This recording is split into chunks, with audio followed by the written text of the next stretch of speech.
This is the current federal tax developments for the week of September the 15th, 2025. Current federal tax developments are brought to you by your state society of CPAs. I'm Ed Zollars, and we're going to be talking this week about various developments that occurred in the area of tax. Wasn't exactly the most important week of developments, but we do have a few things happening here. I'm talking about a case where the court frowned on a tax professional's use of randomly generated Social Security numbers. This particular tax professional had been in trouble before, so we'll talk about how she got herself in deeper water. We're going to talk about a taxpayer who attempted a really interesting way of reading Section 30D. So we're going to talk about the placed in service rule for the electric vehicle credits. This is actually the old version prior to the Inflation Reduction Act, but it was an interesting try at literally reading the text of a section, and we'll talk about why that kind of fell apart. And it is an interesting discussion about what you have to be careful of when you're trying to interpret text in a statute. We'll also go to a case where the advisors were found to owe treble damages to impacted taxpayers, and these really were promoters, basically, as all practical purposes go, that maybe had a few other things going on that they hadn't quite told the taxpayer of. In any event, everything fell apart. They were basically nailed by the IRS, and so they turned around, sued the promoter, and the promoters got hit with treble damages. So we'll talk about how that came down. We're also going to have what may be one of the more interesting cases this week from a this might matter to a client standpoint if you work with any cannabis businesses, is we do finally have a case involving the Section 199 Cap A qualified business income deduction and cannabis businesses, and specifically how you compute W-2 wages, which is likely to be a very big issue for cannabis businesses that are not those who are producing the cannabis product, but are retailers. And finally, we'll talk about the trust fund recovery penalties and how, basically how you end up having to be considered a responsible person who could be liable for the trust fund taxes. And as we'll discover, we're going to look at two different parts of the question in this case. Was this person truly a responsible party? What do you have to meet to do that? And then number two, if he was a responsible party, what exactly would make his acts willful? As we'll discover, the court went for summary judgment on one of the issues and basically said, yep, what he's done, the background here, the information about him that we have, his position in the business, makes it pretty clear that his actions would be willful if he is truly a responsible party. And then we will get to whether he's a responsible party or not, which the court decided that needed to go to trial because there was a true dispute of facts. But let's go ahead on to our interesting tax preparer problem. And this was a preparer who was found in contempt of court for her due diligence failures. And this is a case of United States versus Martha Velarde. This is from the United States District Court for the Central District of California. This is case number 2:11CV01458. And this case came down, the opinion came down on September the 8th of 2025. The key issue in this case involved a taxpayer or a tax preparer who persistently didn't comply with court orders, and specifically related to the due diligence requirements when a preparer is preparing a return where a taxpayer is claiming head of household status. And what she was doing was purposefully using randomly generated Social Security numbers on the tax returns to get them to go through. Unique, I'll admit that, but apparently the court was not enamored with this particular choice of option by Martha. This case is a reminder of the consequences of failing to follow court orders. That's normal. But this is a case, too, of a taxpayer who was not shut down from performing work, but she had already been hauled in front of the court about problems with her work. And she still went ahead and, despite that, decided to take this little workaround. So, yeah, we have a little problem here with Martha's work. So Martha Velarde was a tax preparer since 1998, and she was initially sued by the government in 2011 for preparing returns with false information. A final judgment of limited injunction was issued against her in 2011. And it prohibited her from engaging in activities subject to penalties under IRC Section 6694, which is understatement of tax liabilities, and engaging in activities subject to penalty under 6695, including under 6695G, failing to perform proper due diligence tests for returns subject to the Earned Income Tax Credit and similar options. 13 years later, in 2024, the government alleged that she was at it again, continuing violations. This time they focused on inappropriate head of household claims and the fact that the Social Security numbers that she was listing for the qualified persons that qualified somebody for head of household status weren't theirs. They weren't anybody's, right? They were just kind of there. So the court held an evidentiary hearing this year, and they found Martha in contempt of court. So now let's talk about basically the analysis of why was Martha in trouble, in case you have trouble understanding this. The district court, has its order, so it can enforce its order through civil contempt proceedings. Civil contempt does not require willfulness, it simply requires a violation. Now, to get the civil contempt action going, the government had the burden of showing by clear and convincing evidence a violation of a specific court order. What had Martha violated? In this case, they're invoking 6695 that penalized preparers for due diligence. In this case, the head of household status. When you have a taxpayer who has a return and they're claiming head of household status, as we know, you have to go through certain due diligence steps to, verify the eligibility or at least get information that it suggests to you that they're eligible. Now, these requirements mandate that the preparer, Martha, must not know or have reason to know that the information used for the head of household eligibility on the return is incorrect, and that Martha must make reasonable inquiries if information appears incorrect, inconsistent, or incomplete. As you might guess, randomly generated Social Security number, when she didn't have the real one, that seems to violate both of those, right? She knew it was incorrect. Well, I guess in theory, she might have accidentally randomly generated the correct ID number for the kid, but it was wildly unlikely. And secondly, she needs to make inquiries. If she hadn't been provided that information, she needed to get it.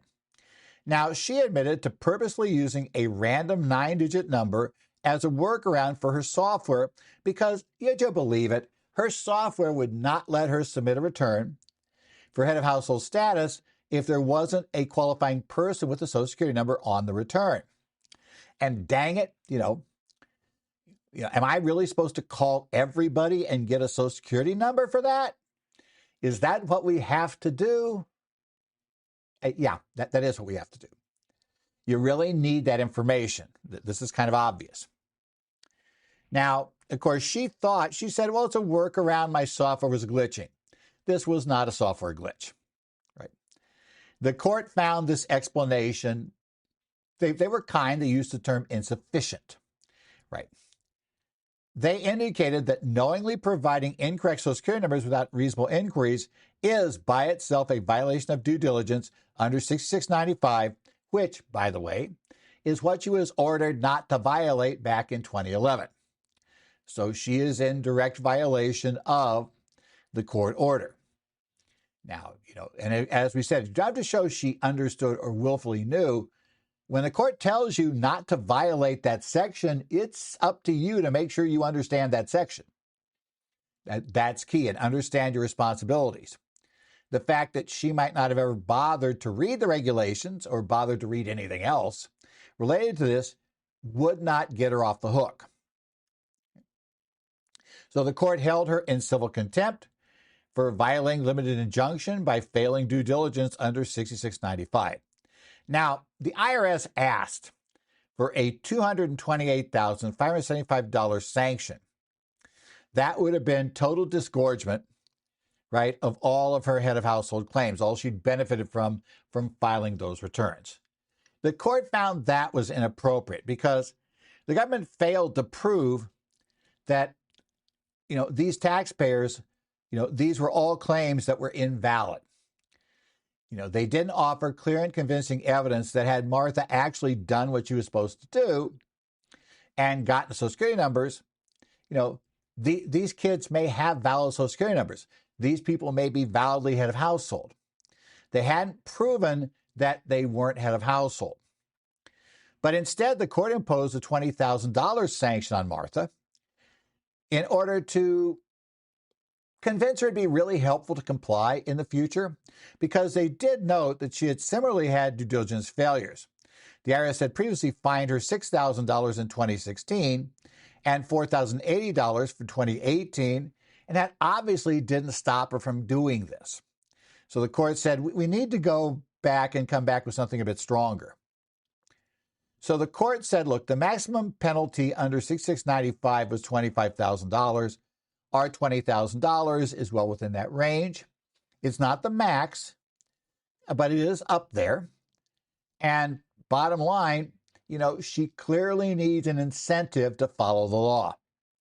So she was ordered to pay that sanction within 60 days. So a couple of takeaways. Obviously, ignoring court orders is a problem, and anybody subjected to one needs to make sure they follow them. Again, does not need to be willful. Once the court gives you an order, you need to understand it. And if that order says don't violate this particular IRC code section, you need to understand what that section requires. Martha at best did nothing, or certainly didn't understand what it required, and that's if we want to be kind to her, or just decided that, what, I don't think I'm going to be able to process returns and make the money, and maybe I do have some fraudulent ones in here, so I'm just not going to even go down that route. I'm going to just go ahead and make these up so I can keep getting the fees. That's the less, shall we say, sympathetic way to read it. And there was a non-negotiable issue on due diligence. If you knowingly provide incorrect or incomplete information, even if you think it's for your flaws in your software or a workaround, that constitutes due diligence violation. 6695 does not allow you to work around this problem. And you should understand that it was, even if there was a software problem, providing a fraudulent ID number violates 6695. If that's what you have to do to work around the problem, you need to find another solution. Change software vendors if need be, but that's not going to be your solution. Obviously, having previously been penalized, we had the 2011 case, we took her to court. Following that, she kind of stayed in compliance, for 5 years. And then suddenly she violated, and 2 years after that, she violated again. And that history is going to come back to haunt you. That's why the court decided to throw the book at her, and why the IRS got tired of using the civil penalty rules under 6695 and simply said, well, we're just going to go and ask for contempt to get all of this stuff kicked back out. Okay. Now, the burden of proof on government when they go to court on this, why they're using this as a 6695, is high. That's why 6695 is an easier route for them and what they apparently used in the interim years. But the fact is that since she wasn't paying attention, they went there. And once they establish that you violate a court order, now the preparer, not the taxpayer, get used to saying taxpayer, the preparer has got to justify why they didn't follow it. So bottom line, hopefully you all know that you need to take steps to ensure accuracy. You do have a due diligence requirements in preparing your return, especially if you are a Circular 230, licensee. There is a due diligence if you're a CPA. There's a due diligence requirements under the SSTSs. You're an EA under Circular 230, there's due diligence requirement. right? Basically, we're there. And you got to make reasonable inquiries. As I tell people when I teach lectures or give lectures on ethics and regulatory compliance for CPAs, that basically you're in charge of the law. While the client gives you information, and you normally can accept what the client tells you unless you have reason to believe it's an error, you're responsible for understanding what the law requires, including what it requires for information on the return, and get that from the client. And again, even when you get it from the client, if you have reason to believe that what the client gave you is wrong, and that is you can't play ostrich and just bury your head in the sand, you need to then make follow-up. That's your due diligence. Obviously, in this case, when you don't do that, not only could you face IRS action in a case like this, but that's also how cases go upside down when we talk about liability cases for civil liabilities to clients or others off a tax return. So, yeah, be careful there. You got to make sure that because again, if it doesn't comply with the law, it failed to include information required to be disclosed, required to be provided, that's on you. If the information is wrong, but you had no reason to know it was wrong, that's on the client. So keep that straight. Next up, a very creative reading of the credit for electric vehicles prior to the Inflation Reduction Act under Section 30D. We're going to talk about the placed in service rule and what it means. This is the case of Moon versus Commissioner. It is a published tax court decision, 165 TC number 4. And it was interesting because it's the shortest published decision I remember reading in a long time. The actual post on the tax court's website was 4 pages, and it was really more like 3.5 page opinion. So yeah, it wasn't much that was there. And they released this on September 10th. But it is a published reviewed petition. So we're going to be there. Take a look at that. So what we're looking at here is what is the placed in service rule under the prior version of 30D. Now, one interesting fact we're going to point out at the end of this is in the Inflation Reduction Act, they actually modified 30D to specifically get rid of this potential interpretation. But it's just kind of interesting, about that and what's there, but it did get added. So apparently somebody was aware that as originally written, there was at least an argument, not a very good one, as we'll discover, but there was at least an argument, at least not very good in the eyes of the tax court, that placed in service was a year-by-year thing that you would run. Because we're going to discover these and it appears, to be honest, the taxpayers in this case essentially got their Chevy Bolt totally paid for and got money in pocket, because we're going to find the year in front of the court was not the only year they did this, but it appears to be the only year that the IRS was able to take to court. So we're going to be here. So the question is, when is a new vehicle considered placed in service? And the real question is, do we test, in essence, do we consider every year you use it as a year you placed it in service, or is placed in service a one-time event? So the timing, eligibility, the credit are sort of key, because the catch is, if it's in fact something we test every year, did you use the car this year, place it in service for the year, then that's $7,500 per year that you get a credit. While if it's a one-time event, it's only a single $75 credit you get a year that you actually acquire the car and, quote, place it in service. So we'll get there. So in 2013, the Moons purchased a new Chevrolet Volt, which was a plug-in electric vehicle. We know that it was one of the least expensive vehicles that qualified for the credit. They claimed the maximum $7,500 credit, not only in 2013, but annually from 2013 all the way through 2019. So effectively on 7 straight returns. The 13, 14, 15, 16, 17, 18, 19 returns. So we're talking about 7 times $7,500. Now, as I said, a Chevy Volt was not exactly up there in price with a Tesla. Its price was much more down in the lower end. So we're talking about a Volt that got paid for multiple times over by this $7,500 credit being taken every year by the Moons. Right. Now, the IRS disallowed it on 2019's return, right, asserting a $7,500 deficiency for that year. Saying that, yep, that's it. There's this deficiency on the 2019 return. Interesting enough, no mention is made about the IRS going after any other year. My guess is the statute had closed on those years. And nobody's arguing that the Moons had fraud. And remember, this is a tax credit, so it's not going to be subject to the, understatement of income, omission of gross income, because that wasn't what they were doing. So it's tough to feel too sorry for the Moons in this case, shall we say. But we'll get there. Their argument was they were entitled to credit for each year the vehicle was placed in service through continuous use. They said, essentially the first time I drive it every year, I place it in service for that year.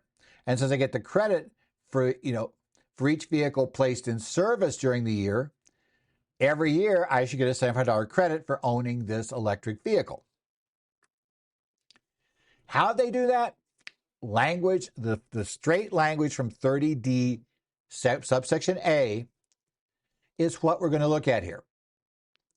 That says, and I quote, a new clean vehicle placed in service by the taxpayer during the taxable year. Now, that's the current wording. Previously, it was the electric vehicle, qualified electric vehicle. But essentially, it's still worded the same way. Now, notice, the section itself never defines the term placed in service. How they were reading that section was, as I said, the first time I drive it, every year I own it, I place it in service during that tax year. So therefore, I get the credit every year. Now, the problem is the courts, yes, the courts do look at definitions in the section, that they also look elsewhere. So if there is no internal definition, we saw this concept of what does placed in service mean. So now what the court does is starts looking outside of this section to see if that term is used elsewhere in the code and what that term means in those contexts. And if it's consistently used to have the same meaning in other contexts, then they'll apply that to this definition.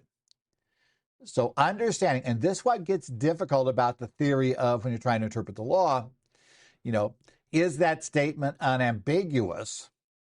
Because remember, if the law as written provides only one way of reading it, then that's the end of discussion. So is there only one way to read this? And that is, nothing in here says you only get it once, right? And placed in service, a reasonable interpretation of that using standard English would be, well, just means each year, right? I mean, as soon as I use it. Well, the court didn't buy that.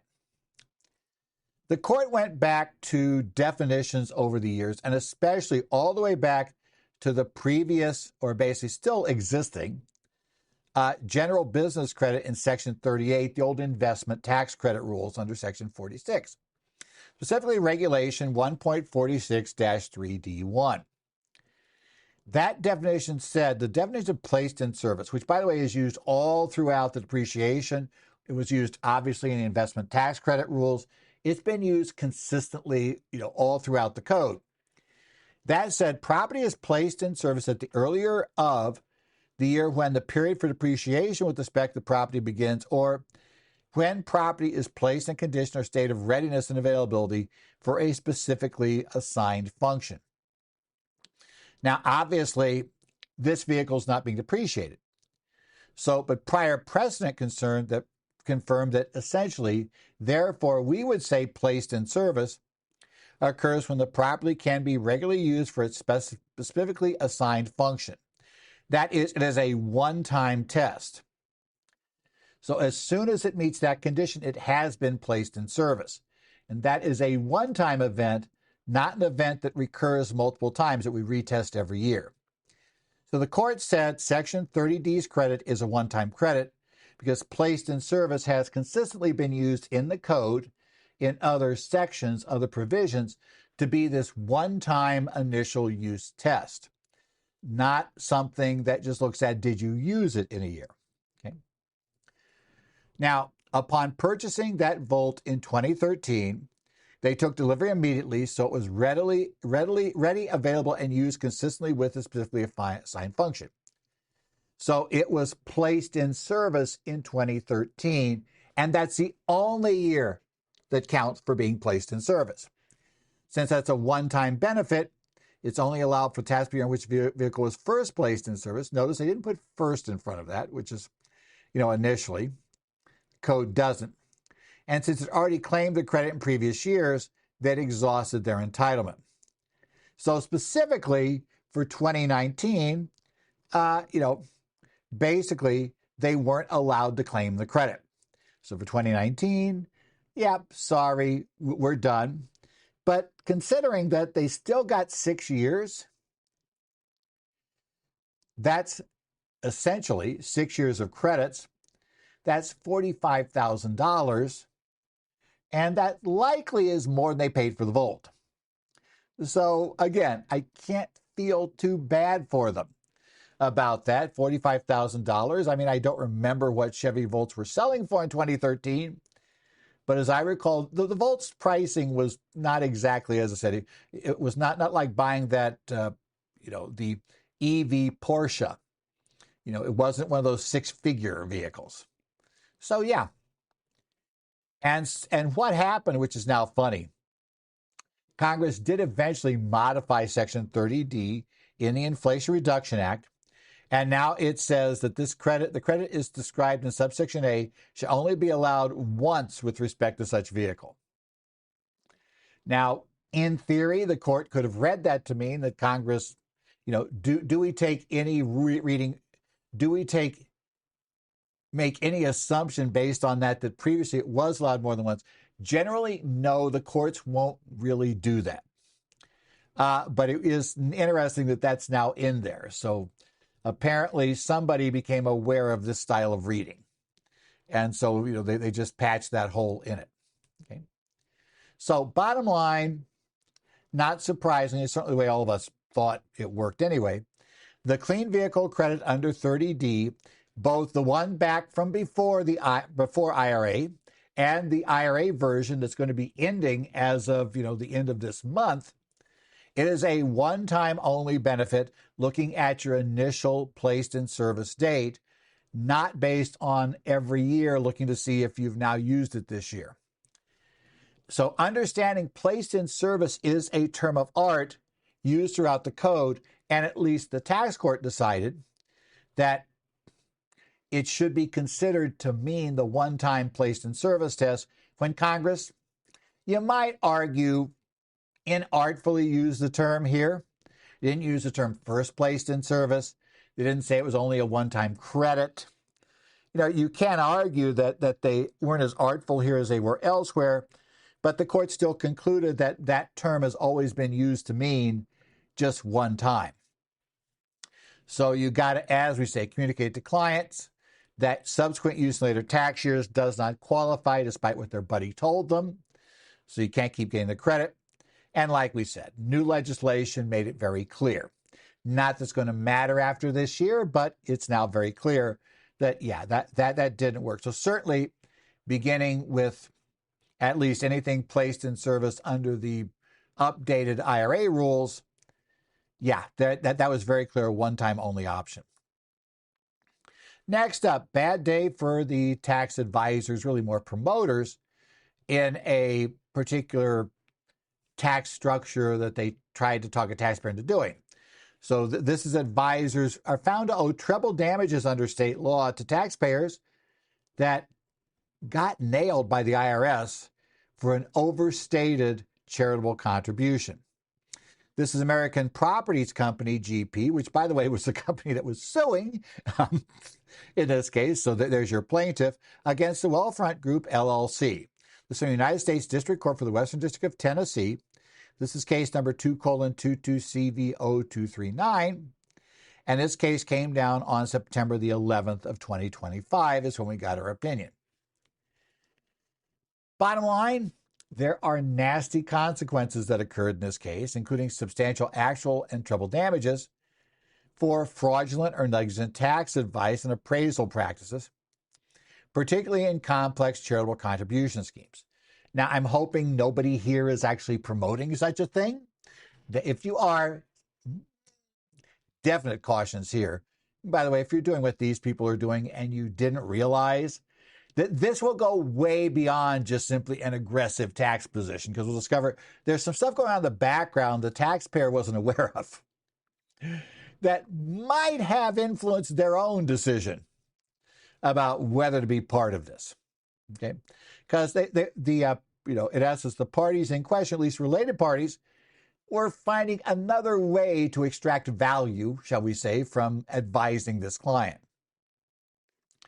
So, yeah, it's kind of interesting. So let's talk about the case. In this case, American Properties, the plaintiff, they were looking to sell a piece of property that they owned for $4 million, $3.995 million. Now, Wealthfront Group, the defendant, the parties they're suing, the advisors, well, they thought they were advisors, they proposed a scheme. They said you can obtain a high qualified appraisal.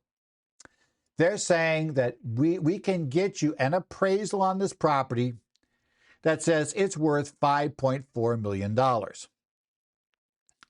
You can then sell the property to a charity for less, basically $2.16 million, and you'll claim a large tax deduction that will actually give you the effect of as if you received the total $4 million.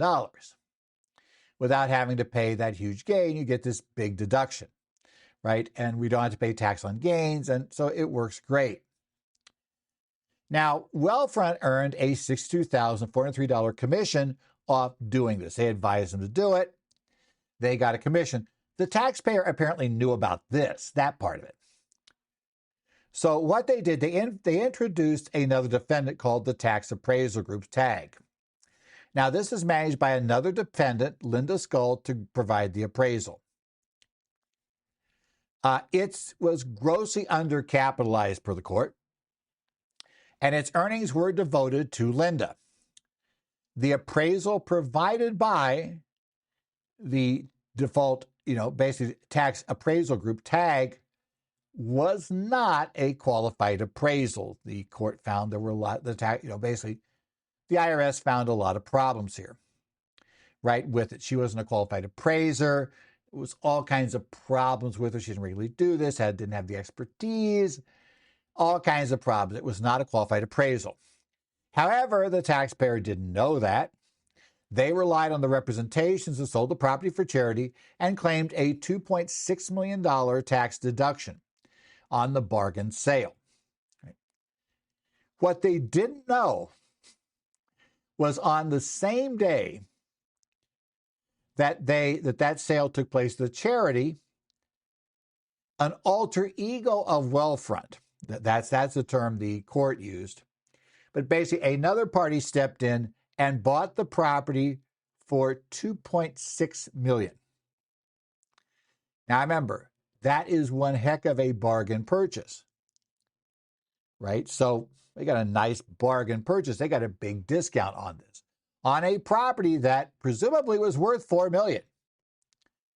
So in essence, as I said, there was another way to extract value from this transaction besides that $62,000 fee, the commission. Commission was a known. This particular walking away with well over $1 million of equity in the property, excess, basically additional value in the property, prior to, immediately after the transaction, that was not disclosed to the taxpayer. And of course, that undermined the appraised value. If it was truly worth, well over $5 million, nearly $6 million, why in the world did the charity sell it immediately for only 2.6? If you're not aware, the best evidence of the value of a piece of property would be a true sale that took place between unrelated parties. Now, whether the charity, how much the charity knew about this, what they were involved with, if they were aware, if they were also scammed by this, saying, hey, we'll buy it from you for this, because the charity's probably like, what are we going to do with this piece of property? Say, we can take care of that. We'll go ahead and take it off your hands. We'll give you a nice, tidy little, profit off of it. You're only paying 2.1. We're going to go ahead and pay you 2.65. So, there's $550,000. So you pocket that. We're good. You're good. All's well. But the problem was, it set the value. So the IRS determined the appraisal was not qualified. They said the property's fair market value was, guess what, $2.65 million. What Wealthfront paid for it, Wealthfront established a sale. Willing buyer, willing seller sale. And part of the reason why the service can go with that is because, they're part of the transaction. Taxpayer may not have known it, but that was all part of the deal. The deduction was therefore reduced to $490,000. And the taxpayer owed $571,765 in taxes and penalties. The taxpayer sued Wealthfront, Tag, and Skoll.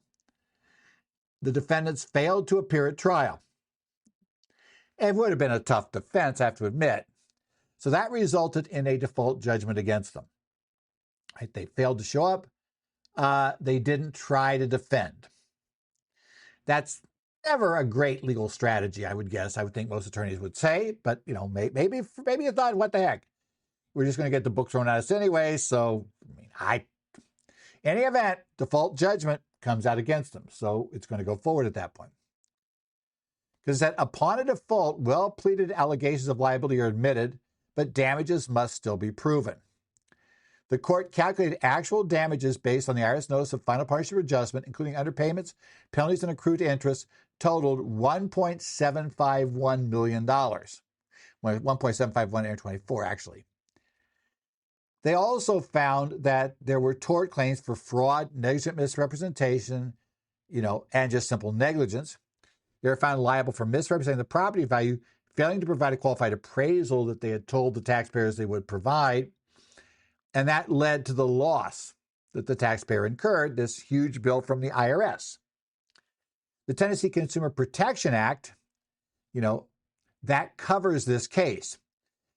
Defendants were liable for willfully and knowingly making false material representations. This is a state-level RICO statute. It allows for treble damages. So basically, now we know their damages are $1.75 million. Triple them. Okay. So it turns out the plaintiff, assuming they can collect, which is always a bigger question in a case like this, they might not be so bad off. They also extended the liability. Linda Skoll was held jointly liable with Tag. Now, Tag, remember, was the entity that supposedly contracted with and provided the appraisal. But they're saying that it was simply just her alter ego. She didn't basically respect the entity. It served no real purpose except to, allow her to try to escape liability. So the court said, okay, Melinda, you're going to learn about piercing the veil. You just got it pierced. They're also found a civil conspiracy. They acted in concert for the scheme, so each one of them is jointly and severally liable for all damages. American Properties can collect the entire award from any one of them. Or they can go after all of them. Right? They still can only collect the total triple damage, but they can go after everybody for this. So if anybody here has property, things they can seize, American Properties may now own that, when they move. The court concluded that Wealthfront, Tag, and Skoll are jointly severally liable for the plaintiff's claims. That final judgment included $1,800,000 $751,824 in treble in actual damages, and then $5,255,472 in treble damages. That's 3 times the actual damages to punish them under this. So the total damages awarded, not yet including attorney's fees, were over $7 million.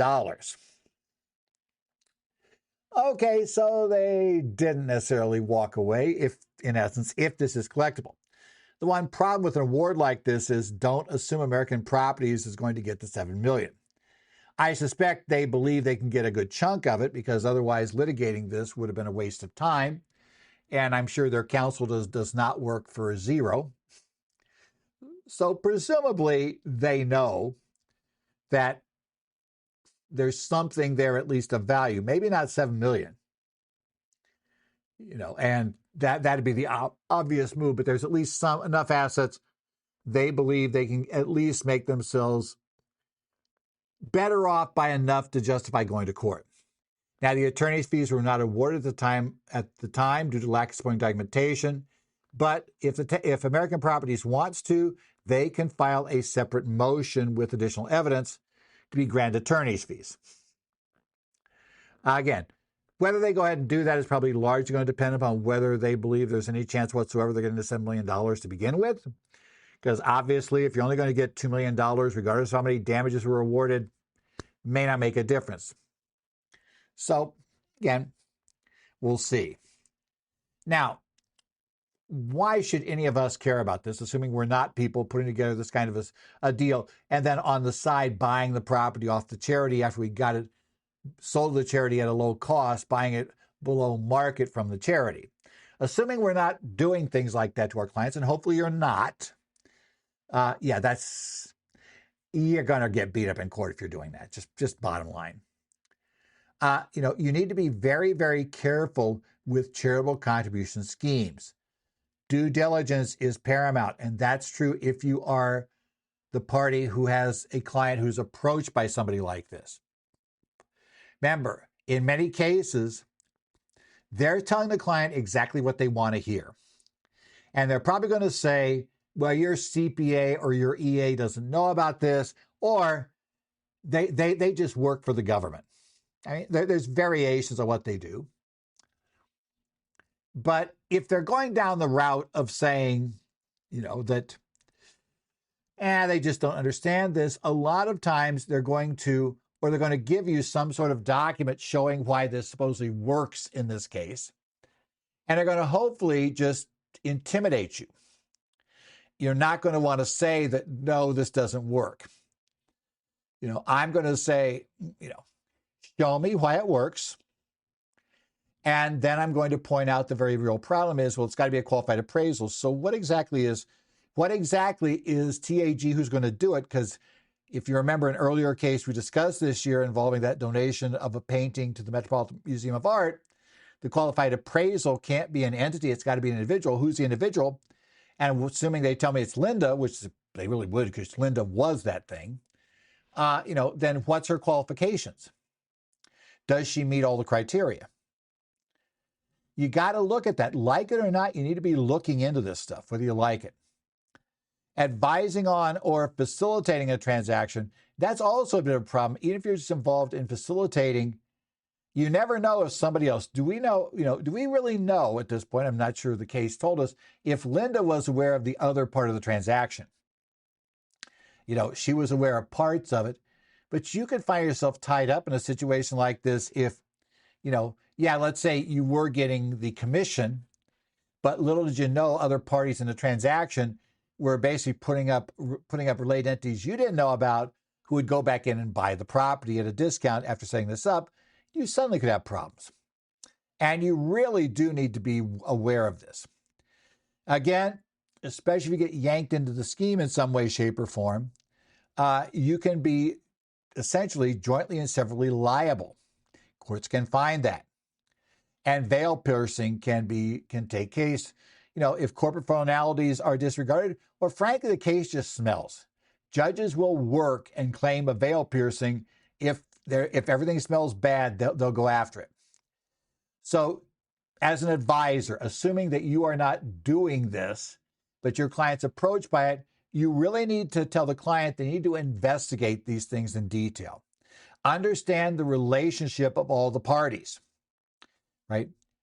And if a promoter suggests an inflated appraisal, immediately point out all the cases we've discussed where those appraisals have been shot down. Be careful. That's an area the IRS is looking at right now, so look into it. If it sounds too good to be true, it probably is. I know the client's been told, and I would flat out tell the client, if you don't have any confidence in me as a CPA, or you think I'd be so dishonest that I'd be, quote, on the take from the government, and I'd be working for the government without telling you, then I think you need to find a new advisor. But if you think working for the government means that I'm going to tell you if something's simply not allowed in my judgment of the law, I'm going to tell you, and I will refuse to sign a return if I don't see a reasonable basis. But a reasonable basis means I just have to conclude there's at least a 1 in 4 chance that this could succeed on the merits. So that's not really working for the government. Are you okay with doing this if there's only a 1 in 4 chance you're going to succeed? And if you lose, you could be nailed just like this? Are you okay with that? Because if you are, with disclosure, I can sign the return. And I'm not going to tell the government you did it. We are going to have disclosure, which you're going to do to try to get out of penalties. So I'm going to suggest that to you. But I'm going to try to give you an independent evaluation, because that's what I do. I give you an independent evaluation of legalities. Ultimately, it is your choice on what to do. I've walked through this with clients multiple times. I've walked through it with clients this past week on situations where there was an issue and saying, look, I think this, if push came to shove and the IRS came in, I think this would lose, but I think there is enough of an argument in support that I could sign the return with disclosure. But you have to understand, if this goes wrong, the disclosure would protect you from the penalties, almost certainly the 20% penalties. But what it won't do is protect you from having to pay the tax, having to pay interest, and having to pay for representation in an exam. So again, if you're okay, I can do the return. If you're not okay, I can't. If you don't, as I find most clients don't want to do things, if they believe on exam they would end up owing tax, or there's a possibility or probability they'd owe tax, they generally don't want to do the transaction, then we just don't do it. But my job is to help you recognize when you're in that position that you're exposed, that if an exam came up, there's a greater than 50% chance you would lose on this position. That's my job. That's what you hire me for. But I can sign a return all the way down to 25%.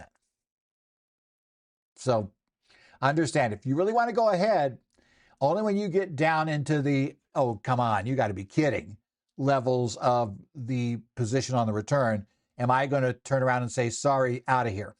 Actually, I might do it before then, but that's a whole nother issue.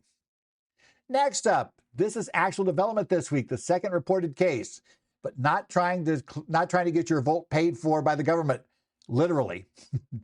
In this case, we're going to talk about W-2 wages and the qualified business income deduction under Section 280 Cap E. That is the provision that for the state legal marijuana dispensaries, the cannabis businesses, in those cases, how does it work, the QBI deduction? And specifically, if it applies, and the IRS concedes that it applies in this case, they don't challenge that, but if it does apply, how do we determine the W-2 wage limitation? Because remember, 280 Cap E is going to disallow a lot of deductions, including especially for a retailer. So dispensary would be almost all of the wages paid in the company. You've got to be in production because you got to get wages into inventory in order to get a deduction under 280 Cap E. So this is a case of Savage versus Commissioner. Actually, there were two taxpayers, so there's two cases, but they're really the same decision. They're both part of it. So this is case 165 TC number 5. Again, decision released on September the 11th. The key issue is whether W-2 wages that are non-deductible because of 280 Cap E, business that is trafficking in state legal cannabis that is on the wrong schedule on the federal return, on federal law, therefore is illegal at the federal level, can those disallowed deductions, which are big, can that disallowed W-2 wages still be included as W-2 wages in calculating the qualified business income deduction under 199 Cap A? Remember, assuming their taxable income, the individual's taxable income is above the the threshold amount, and especially above the threshold amount plus whether you're married or if you're married filing joint under law for this year, it's $100,000 in excess threshold amount. For next year, there will be $150,000. And if you're single, head of household, etc., it'd be $50,000 above for 25, $75,000 for next year. But you get up that high, you can only get QBI is limited to no more than 50% of the W-2 wages that are applicable to the qualified trade or business. Therefore, if you have no W-2 wages, then you have no 199 Cap A deduction. If you have only minimal W-2 wages, right, let's say you do have some production work, so some things go into inventory, but you don't have W-2 wages, but the other W-2 wages for, the sales area, the retail area, those are non-deductible, you have very limited deduction. So the two petitioners here are Ayla Savage and Patricia Torres. They were shareholders in a couple of S corporations, or actually a few of them. Two of their S corporations sold cannabis. That subjected them to deduction limitations under Section 280 Cap E. So they have two S corporations. They have other things going on, but they have two S corporations that sell cannabis.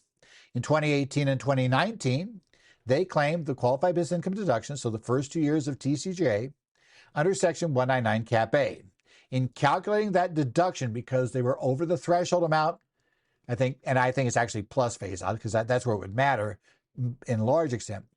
They treated all W-2 wages paid by the cannabis S corporation as includable, regardless of where those amounts were deductible. So in essence, let's take a simple case of a dispensary that has no wages that could go into, that would be deductible. Well, let's say they paid $100,000 in wages. Do we count that 50% of the wages, $50,000, as our cap on the 199 Cap A? Or do we have to take out all the wages we couldn't deduct? Which now would be all of them, and our limitation is 0. Now, it was not true for Ms. Savage and Ms. Torres that they were 0. There were some allowed wages in both cases. But it's way lower than what they had, than what they were claiming or what they were paying out. So, and everybody, IRS and the taxpayers, all stipulated a significant portion of these W-2 wages were non-deductible due to Section 280E. And the only real question between the IRS and taxpayer is simple: whether total W-2 wages or deductible W-2 wages is what we need to multiply by 50% in order to get our 199 Cap A limitation. Taxpayers are saying the total wages we paid, it doesn't matter if we can deduct them or not. The IRS said, no, because most of these wages are disallowed under 280 Cap E. Let's say we have 100,000 wages and 90,000 are non-deductible. You got to ignore the 90 and only use the 10 and 50% of that, so 5,000 for your maximum 199 Cap A deduction. That's the only question that this case needs to decide. It's a nice, simple, straight-up law case. Which one's the case? So, now this did result in a split decision, but there's only a single judge on the dissenting side. So the vast majority of the judges on the tax court signed on to this version of the opinion. So the majority began with the plain language of 199 Cap A B4, which defines W-2 wages by reference to the amounts put on the Form W-2. By reading that, you'd go, hey, easy. All these wages are on the W-2s. So therefore, they count, right? No, keep reading. 199 Cap A B4B states that W-2 wages shall not include any amount which is not properly allocable to qualified business income purposes of Section C1. Properly allocable means an amount that fits appropriately or correctly, permissibly, with something else. And qualified business income, as defined under 199 Cap A C1, is the net amount of qualified items of income, gain, deduction, or loss. Qualified items under 199 Cap A, I love it, we go through this deep now, C3A must be included or allowed in determining taxable income for the year. By taking those, they're saying it has to be included in QBI, and the disallowed wages are not included. Therefore, wages are qualified items only to the extent they are allowed in determining taxable income. Wages not allowed in determining taxable income cannot be part of QBI. Now, I will note that that reading is interesting because it would suggest that any wages in inventory would seem to be not allowed. And that wouldn't be a cannabis business. Any wages in inventory would only be allowed once you sold the product in question. So that'd be my question about this decision. Is that true? Because again, if part of my labor, I make furniture. So labor I'm paying to my employees ends up in inventory, furniture inventory. Do I have to take that wages in inventory? So like add the wages that were in beginning inventory, subtract the wages that were in ending inventory, and come up with an adjusted wages number? Because that seems to be the logic the decision is following here, even though they're only looking at the cannabis business. That'd be a question I'd ask, because that would be a concern. Don't know if the IRS will go there. I suspect they won't. But I would suspect you could.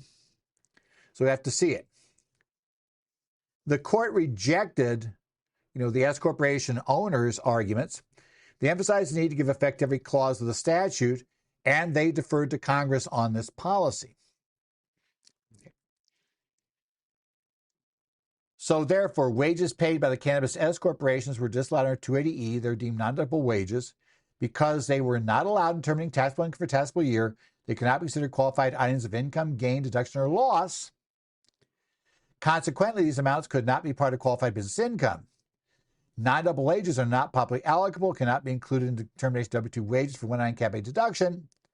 That affirmed the IRS position, right? It resulted in significant tax deficiencies for these two shareholders for 2018, 2019, and I suspect it wasn't good news for their returns for 2020 and later, assuming they were still running the dispensaries or whatever their cannabis business was at that point. So, key takeaway here. Any business subject to 280 Cap E, state legal cannabis for the most part, only W-2 wages deductible after application of 280 Cap E can be included in W-2 wages for the 199 Cap A QBI deduction. This is going to greatly limit the QBI deduction's benefits for cannabis businesses because a large portion, or maybe even all their wages, will be non-deductible. So you got to carefully differentiate between total W-2 wages and deductible W-2 wages when advising clients in 280 Cap E affected industries regarding their 199 Cap A calculations. And this is the plain language theory is what the court said. Now, the dissenting judge essentially disagreed and found that this was improper and that it thwarted the whole purpose of the wage limitation was to encourage hiring. And this seems to discourage it at best. It certainly doesn't give a benefit. But again, with only a single judge that went out on a dissent, the tax court's pretty unified here. The question will really be, where do they take this up on appeal, and does an appellate court agree with that?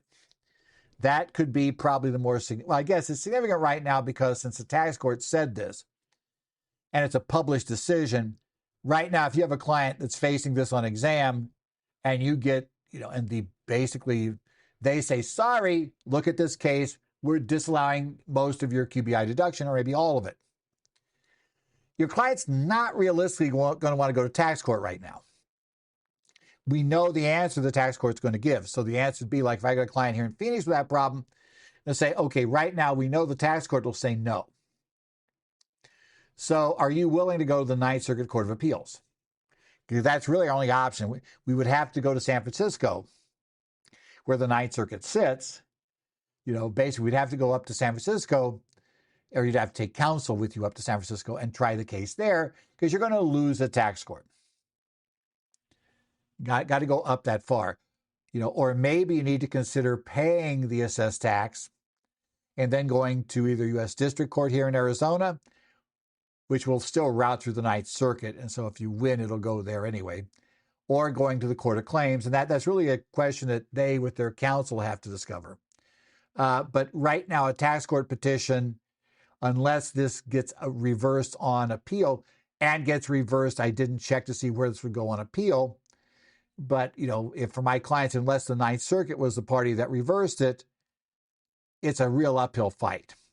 So just be aware of that. So you have any clients in the cannabis business, you've been taking 199 Cap A based upon the entire wages on the W-2, you got to say that now we probably need to either back off that, certainly disclose it if we're doing the whole thing, and tell them about, it's bad news. If the IRS comes in and disallows this, you try to go to tax court on this, you're going to lose as things stands right now, unless unless Court of Appeals overturns them. So then you need to be talking with an attorney about paying the tax and then suing for a refund and going down that path. So yeah, it's a problem. So as I said, as we go. Finally, we're going to look at a trust fund recovery penalty case. And a little bit about refund claim timeliness, so that's really kind of a very small detail here. Take a look at Richter versus United States. Don't know how I pronounce Roger's name. It was a case for United States Court of Federal Claims, case number 22-1690, and the opinion came down on September 10th. Now, this case is going to look at definition of a responsible person and willfulness under Section 6672, the Trust Fund Recovery Penalty. And also, though, as I said, not really something I think is going to be crucial for us to understand here, except just kind of odd the timing got screwed up. What is the timeliness of a tax refund claim under 6511? So let's take a look at the trust fund liabilities, because this is something that your clients, especially if you have any clients who serve as CFOs, right, controllers, CEOs, etc., they're officers in business, especially ones they don't own, that they need to understand that this is something they have to be aware of when things go south. So in this case, Mr. Richter was president and an indirect 5% shareholder of MECO Environmental LLC and its subsidiary, ICIPT. Now, Roger oversaw ICIPT's day-to-day operations and was a co-signer of 2 of that subsidiary's checking accounts, involved in ensuring vendor payments. Now, he said he did not have financial oversight in that case. By early 2010, both the parent and the sub had severe financial problems, and both had failed to pay federal payroll taxes, trust fund taxes. Remember, trust fund taxes are taxes you have withheld from your employees that are due to the federal government. So normally we're talking about federal income taxes withheld and the employee portion of FICA. Those are considered the employee's funds that you now hold for transmission to the federal government. They are not your funds, and that's why they're considered trust funds. I will warn you that most states have a similar rule for state withholding. We're not going to talk about that here. And also many states have a similar rule for sales taxes collected, right? You're collecting on behalf of the state from your customer. Therefore, that could also be. So there are various ways to get into trust fund trouble. Today, we're talking about the payroll tax federal rule only, because that's what's in front of this court. By early 2010, as we said, they're in danger. They failed to pay their trust fund taxes for all 4 quarters of 2010 and the first quarter of 2011. Now, Richter filed a complaint seeking a refund of $411.23 for overpaid income taxes. Right? In that case, overpaid taxes. The government counterclaims that he was liable for $212,454.31 in unpaid trust fund taxes under 6672, asserting he was a responsible person who had willfully failed to pay. Now, the government sought to dismiss Mr. Richter's refund claim for the first quarter of 2020 as being filed untimely. Now, bottom line, employers have to withhold income and FICA taxes from wages and remit them to the IRS. We understand that.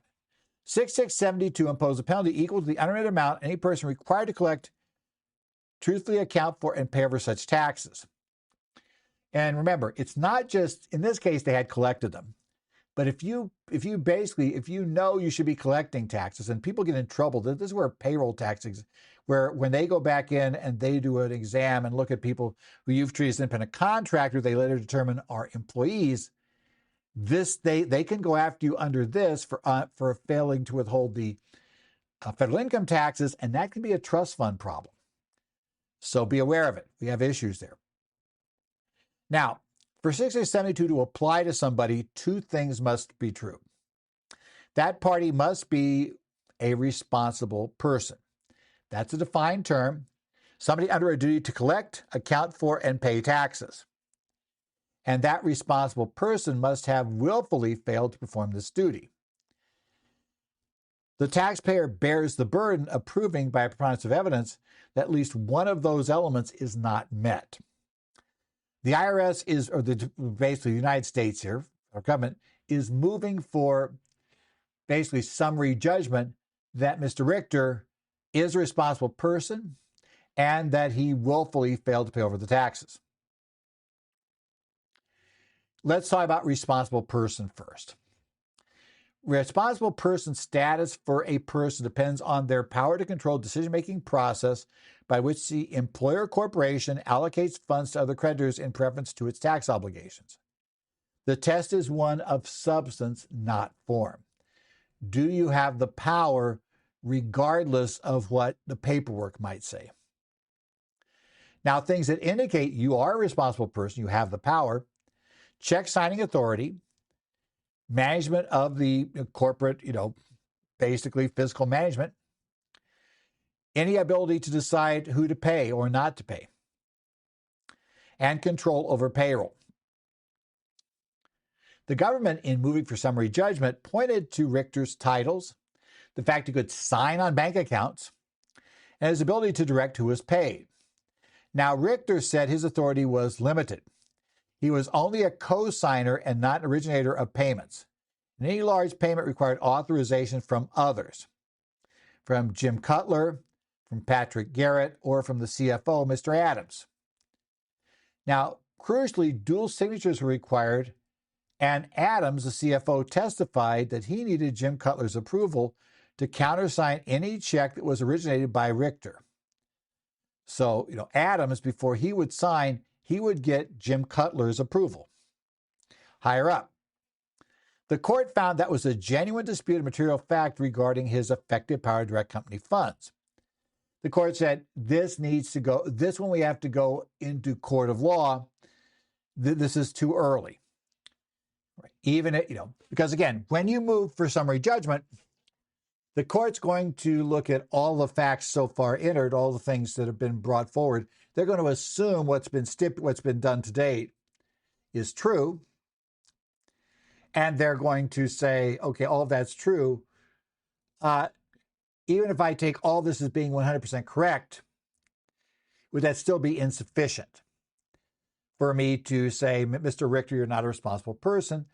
And they said, sorry.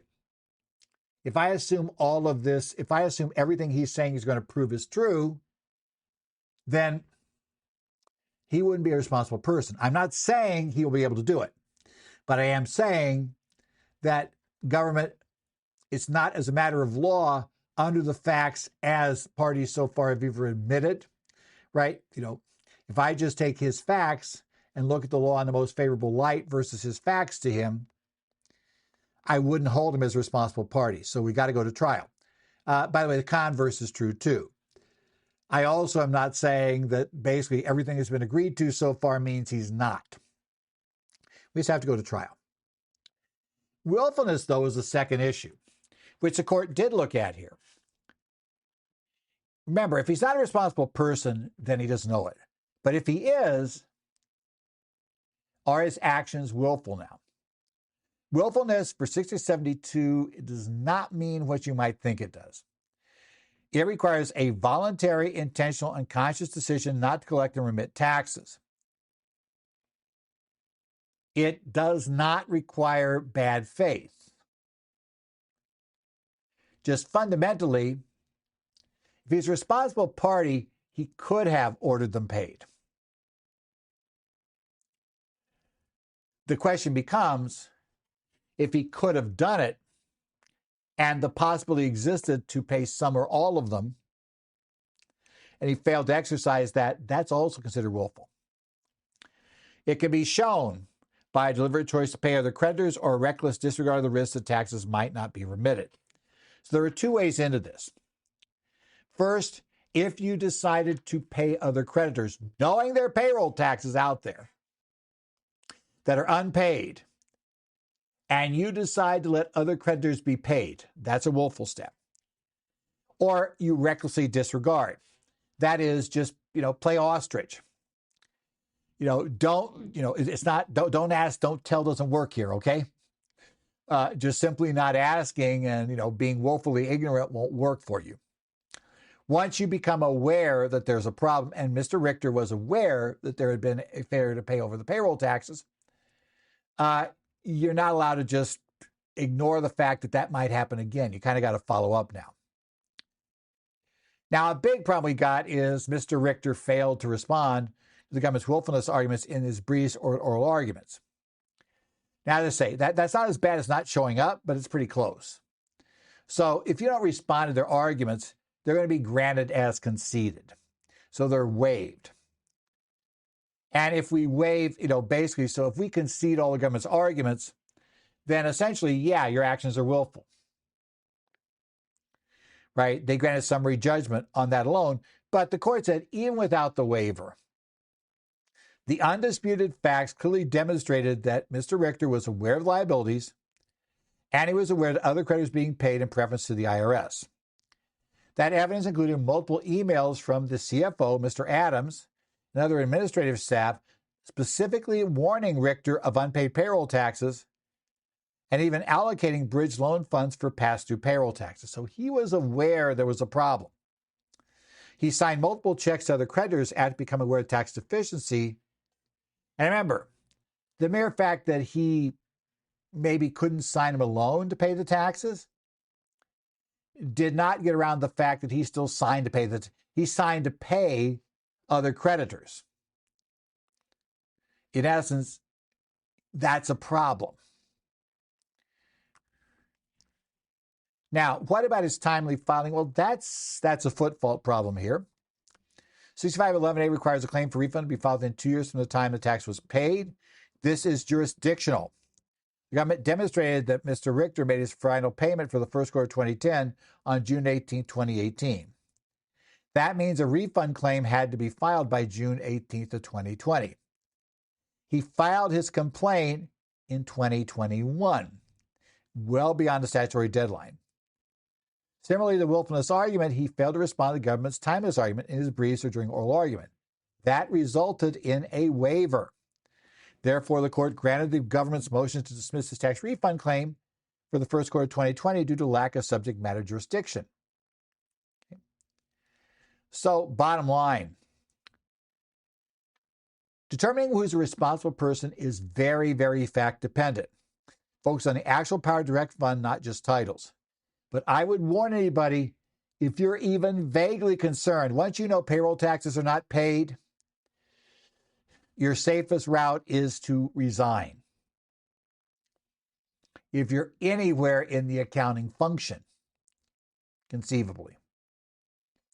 Because they're known to go far and wide looking for a person here. And as I tell a client, the company's in huge financial trouble. When they're at the point they're not paying the payroll taxes and they're taking this risk, they're at the point where they are likely not to survive this. If they don't survive, they won't be paid. And if they're not paid, you owe them. Yes, you'll be unemployed. And I realize right today, as things are looking right now, that maybe being unemployed in certain professions would not be a great thing. Could be a problem. But you're still far better off being unemployed in a bad economy than you are being later unemployed after the economy has gotten worse, which often happens. That's what will push them over the edge probably, if the economy gets worse. And suddenly find yourself not only pushed over the edge, but now owing hundreds of thousands of dollars in unpaid payroll taxes plus interest. Willfulness does not require an intent to defraud.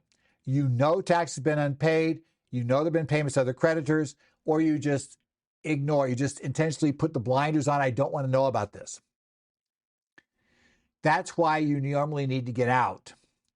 You're not going to be able to continue to function inside the company without causing a problem that will be shown to be willfulness by definition. Obviously, answers to those, when you go to court, it's always useful to respond to arguments. A couple things here, disregard. Refund timelines, don't forget that 2-year statute rule for a refund. You have to file your court case in 2 years of paying the tax, or at the very least have to file an administrative claim for refund within that 2-year period. Remember, an administrative refund claim will stop everything, and then we'll get another 2-year period if the IRS denies your claim. But if you don't file an administrative claim for refund, right, and then you try to go to district court, yeah, we're going to kind of have the issue here of going for it. And key issues to document what's going on. When you're talking about anybody looking for a responsible person, you want to, hopefully, as soon as you become aware that might be an issue, your client should be accumulating as much evidence as they can about what are their actual duties, what are their actual responsibilities, what can they actually do? And document that stuff because you want to make sure that you withdraw out. And sometimes your problem is you're going to inherit a client who's already knee-deep in this, at which point I almost always say go get legal counsel because these numbers are big. And you need defense, and you need to be willing to go to court. That may be one way to to make the IRS believe maybe we should go after somebody else, but we'll try it. But you need to be looking at that's issues. But like I say, my advice to any controller is the minute the controller, CFO, anybody on the financial side, or even CEOs, once you know the payroll taxes aren't being paid, even if somebody above you supposedly tells you to pay them, or tells you not to pay them, I wouldn't necessarily ignore their statement and pay the taxes anyway, but I wouldn't sign to pay anything else either. And I'd say I got to resign if you push this. Either we're paying those taxes today or you just got my resignation. Take your choice.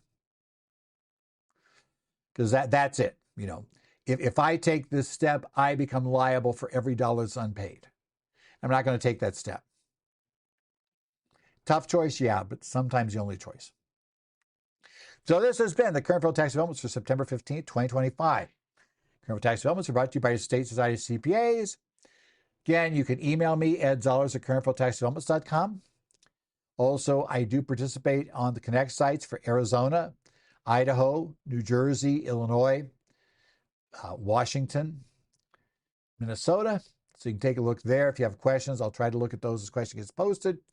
Otherwise, Monday, the September 15th, you're listening on September 15th. Remember that this is flow-through deadline day, drop-dead deadline day. Hopefully all of those are now taken care of. Next up are trusts and estate calendar year returns, because that's September 30 date. And of course, October 15th is the individuals and the C Corp calendar year dates. All of those neat things coming up as we get into the end of tax season and head our way toward CPE season, right? As everybody tries to cram in all their continuing education courses, normally in the last 2 months of the year. So I may see some of you doing some continuing education stuff during that time frame. But otherwise, we will be back here next week with more current federal tax developments.